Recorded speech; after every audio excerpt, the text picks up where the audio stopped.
সম্পূর্ণ নতুন আঙ্গিকে, নতুন উপস্থাপনায় এবং নতুন পরিবেশনায় তোমাদের জন্য নিয়ে হাজির হয়ে গেলাম ফারহানা সুলতানা লিজা চ্যানেলে।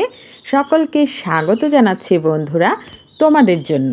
হ্যাঁ বন্ধুরা, তোমাদের জন্যই নিয়ে এসেছি দুর্দান্ত স্বাদের সর্ষে চিকেন রেসিপি। আশা করছি শুরু থেকে শেষ অবধি সাথে থেকেই পুরো রেসিপিটা উপভোগ করে নেবে আর রেসিপিটি ফলো করে তোমরাও বাসায় নিশ্চয়ই ট্রাই করবে। আর ট্রাস্ট মি, কেউ কিন্তু ঠকবে না যদি এই রেসিপিটি তোমরা ট্রাই করো। চলো তাহলে রেডি করে ফেলি। প্রথমে একটি হাঁড়িতে আমি বেশ কিছু পরিমাণ সর্ষের তেল দিয়ে দিয়েছি। আরেকটি কথা, রান্নাটি কিন্তু অবশ্যই সর্ষের তেলে করতে হবে। দিয়ে দিলাম পেঁয়াজ কুচি। একটু হালকা নরম হয়ে আসলে পেঁয়াজটা, অর্থাৎ হালকা একটু ব্রাউন কালার হয়ে আসলে তখন আমি সব ইনগ্রেডিয়েন্টস দিয়ে দিলাম আদা পেস্ট, রসুনের পেস্ট এবং উঁচু উঁচু করে 2 চামচ সর্ষে পেস্ট। সর্ষেটাকে আমি ভালো করে ধুয়ে পরিষ্কার করে ব্লেন্ড করে নিয়েছি। আর এখানে আমি হলুদ সর্ষেটা ব্যবহার করেছি। তোমরা ইচ্ছে করলে কালো সর্ষেও ব্যবহার করতে পারো। এখন এটাকে ভালো করে ভেজে নিতে হবে যাতে সর্ষের গন্ধটা কমে আসে।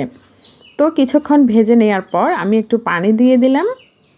পানি দেওয়ার পরে আমি বেশ কিছুটা মরিচ দিলাম, হলুদের গুঁড়ো, ধনে গুঁড়ো, জিরে গুঁড়ো, গরম মশলা গুঁড়ো, মাংসের মশলা, লবণ পরিমাণ মতো।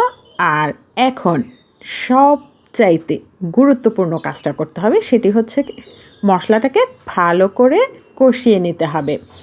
একটি রান্নার স্বাদ তখনই বৃদ্ধি পায় যখন মশলাটা সুন্দরভাবে কষানো হয়, অর্থাৎ মশলার গায়ে কোনো গন্ধ থাকবে না এবং মশলাটা পুড়ে যাওয়ারও কোনো স্মেল থাকবে না, কিন্তু মশলাটা খুব সুন্দরভাবে কষানো হবে।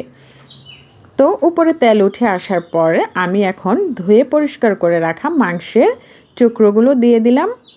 নেড়ে চেড়ে ভালো করে মিশিয়ে নেব মাংসের সাথে মশলাগুলোকে। আর এই পর্যায়ে এখনও কিন্তু কোনো পানি ব্যবহার করব না।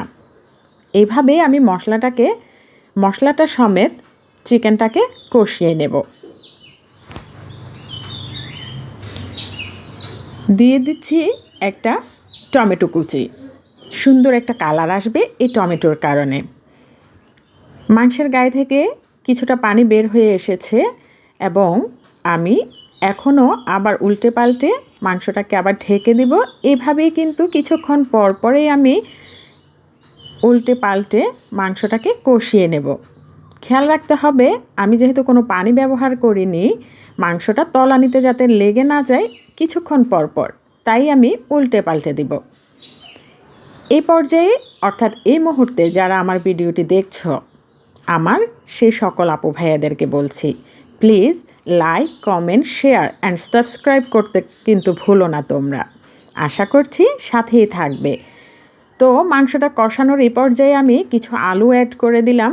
আলু সমেত আরেকটু কষিয়ে নেব 4-5 মিনিট মতো, যাতে করে আলুটার গায়েও মশলাটা ভালো করে ঢুকে আসে। এই জন্যই আলু সমেত কষিয়ে নেব। একটু উল্টে পাল্টে দিচ্ছি। আর পানি অবশ্যই গরম পানি ব্যবহার করার চেষ্টা করবে, কারণ গরম পানি যদি ব্যবহার করো তাহলে কিন্তু রান্নার স্বাদ অনেক ভালো আসে। এই পর্যায়ে আমি আরও কিছু কাঁচামরিচ অ্যাড করে দিচ্ছি আর ধনেপাতা, যেহেতু আমার রান্নাটা অলমোস্ট ডান। সুন্দর, মজাদার এবং খুব স্বল্প সময়ে কিন্তু রান্না হয়ে যায়। আজকের জন্য তাহলে এই পর্যন্তই। নতুন কোনো ভিডিও নিয়ে তোমাদের মাঝে আবার হাজির হয়ে যাব ইনশাআল্লাহ। সে পর্যন্ত ভালো থেকো, সুস্থ থেকো, নিরাপদে থেকো। সবাইকে নিয়ে ভালো থেকো। আল্লাহ হাফেজ।